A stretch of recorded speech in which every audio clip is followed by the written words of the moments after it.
You're listening to the Okanagan Reader, where we present readings of short stories and other works that have been released under a Creative Commons license by their creators. In keeping with the license, these recordings are released under a matching license. You are free to listen to and share these readings as set out in their version of the Creative Commons license. Today's reading is part 3 of Shoe and Marriage, a short story in the collection Stranger Things Happen by Kelly Link. And now, Shoe and Marriage, part 3. I loved you the first time I saw you. Scarecrow, my dear Scarecrow. I loved you best of all. Who would have predicted that we would end up here in this hotel? It feels like the beginning of the world. This time, we tell each other, things are going to go exactly as planned. We have avoided the apple in the complimentary fruit basket. When the snake curled around the shower head spoke to me, I called room service, and Miss Ohio, the snake handler, came and took it away. When you are holding me, I don't feel homesick at all. Miss Alaska raises the dead. This will later prove to have serious repercussions, but the judges have made a decision, and Miss Texas is not allowed on the stage again. It is felt that she has been too pushy, too eager to make a spectacle of herself. She has lost points with the judges and with the audience. You ask me to put on my wedding dress. You make me a crown out of the champagne foil and that little paper thing that goes around the toilet seat. We sit on the edge of the huge bed, my feet in your lap, your feet dangling dangerously. If only we had a pair of magic slippers. You have your tuxedo jacket on, and my underwear. Your underwear. We should have packed more underwear. What if we never get home again? You have one arm wrapped around my neck so tight that I can hardly breathe. I can smell myself on your fingers. Where will we go from here? How will we find our way home again? We should have carried stones in our pockets. Perhaps we will live here forever, in the honey month, on the honeymoon bed. We will live like kings and queens, and eat room service every night, and grow old together. On television, stagehands have replaced the water tank with a trampoline. We wouldn't mind having a trampoline like that. Miss Kansas appears, her hair in 2 pigtails, her red shoes making our hearts ache. She isn't wearing a stitch of clothing otherwise. She doesn't need to wear anything else. She places her 2 hands on the frame of the trampoline and swings herself straight up so that she is standing upside down on the frame, her 2 braids pointing down, her shoes pointing straight up. She clicks her heels together smartly and flips onto the trampoline. As she soars through the air, plump breasts and buttocks bouncing, her arms wheeling in the air, she is starting to sing. Her strong, homely voice pushes her through the air, her strong legs kicking at the tough skin of the trampoline as if she never intends to land. We know we recognize this song. We bounce on the edge of the bed experimentally. Tears run down our faces. The judges are weeping openly. That song sounds so familiar. Did they play it at our wedding? Miss Kansas rolls through the air, tucks her knees under her arms, and drops like a stone. She springs up again and doesn't come back down, the air buoying her up the same way that you are holding me. Naked as a jaybird, she hangs balanced in the air, the terrible, noisy, bone-cracking air. We hold on tight to each other. The wind is rising. If you were to let go, don't let go. 3. The Dictator's Wife. The dictator's wife lives in the shoe museum. During visiting hours, she lies in bed downstairs with the rest of the exhibits. When you come in, you can't see her, but you can hear her. She is talking about her husband. He loved to eat strawberries. I don't care to eat strawberries. They taste like dead people to me. I'd rather drink soup made from a stone.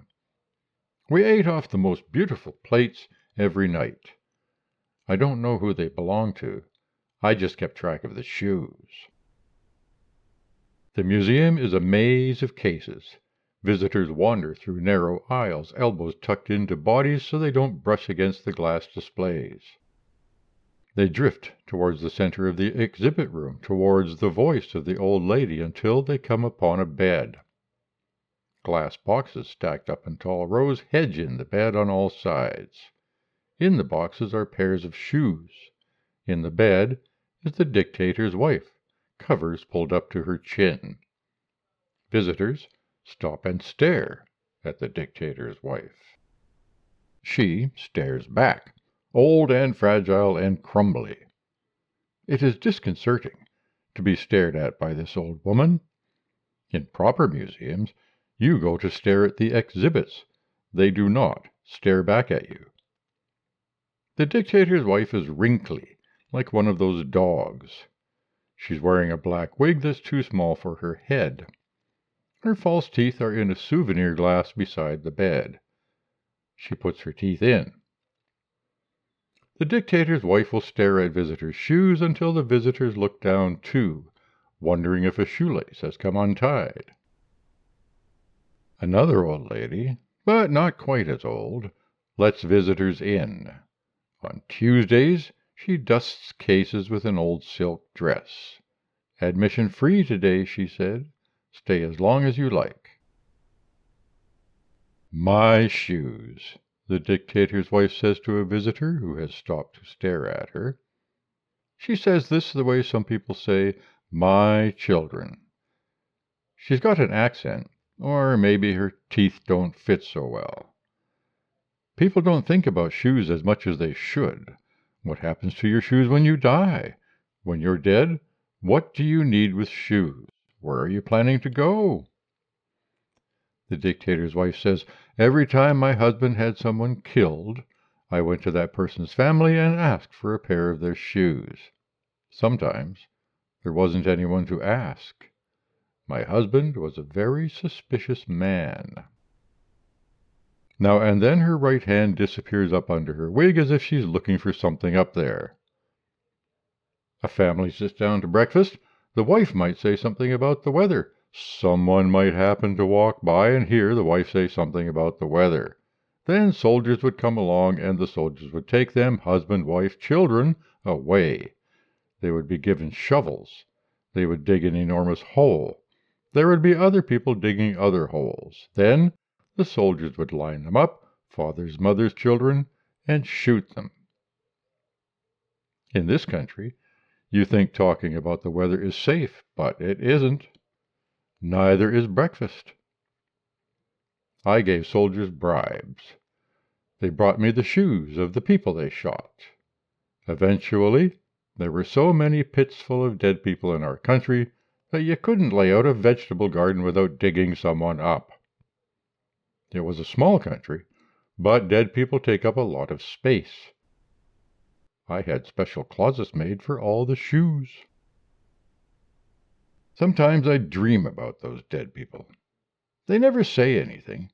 They just stand there barefoot and look at me. Under the covers, the dictator's wife looks like an arrangement of cups and bones, knives and sticks. The visitor can't tell if she's wearing shoes or not. Visitors don't like to think of the dictator's wife's shoes, shiny and black as coffins, hiding under the sheets.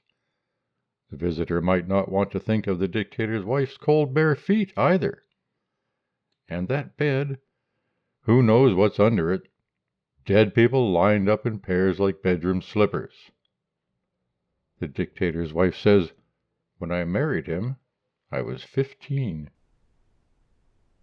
The dictator's wife says, I was considered to be the most beautiful girl in the country. Remember, it was not a big country. My pictures were in all the papers. My parents wanted me to marry an older man who had a large estate. This man had bad teeth, but his eyes were kind. I thought he would make a good husband, so I said yes. My dress was so beautiful.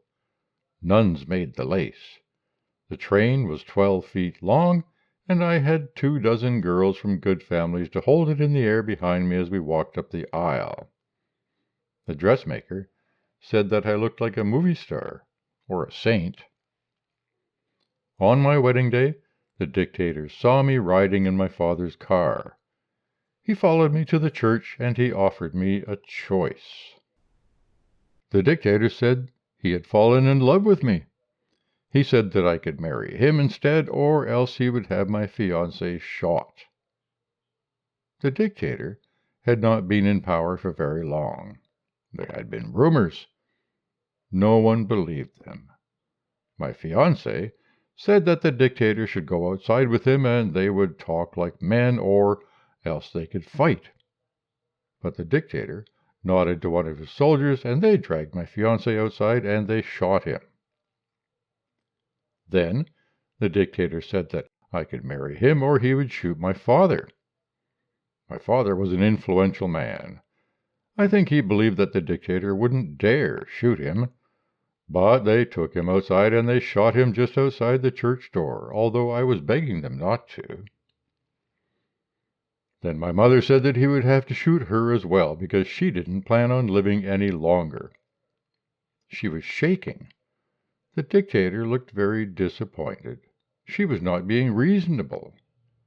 She looked at me as they led her out, but she didn't say anything. One shoe fell off. They didn't stop to let her pick it up. I had twin brothers, a year older than me. When the soldiers took my mother, my brothers ran after them. The soldiers shot them as they ran through the door. I thought that next the dictator would have me taken outside, but my sister Effie began to sob. All the bridesmaids were crying as well. Effie said that she didn't want to die, and she didn't want me to die either. She was very young. So I said I would marry the dictator. The soldiers escorted us outside. At the door, the dictator bent over. He picked up my mother's shoe and gave it to me, as if it were a love token, a souvenir. The next day, Effie and I buried my parents and my brothers and my fiancée. We washed their bodies and we dressed them. We put them in good sturdy coffins and buried them, but we buried them barefoot. I took my parents' shoes and my fiancée's shoes to the dictator's house for my trousseau, but I gave Effie to an aunt to look after.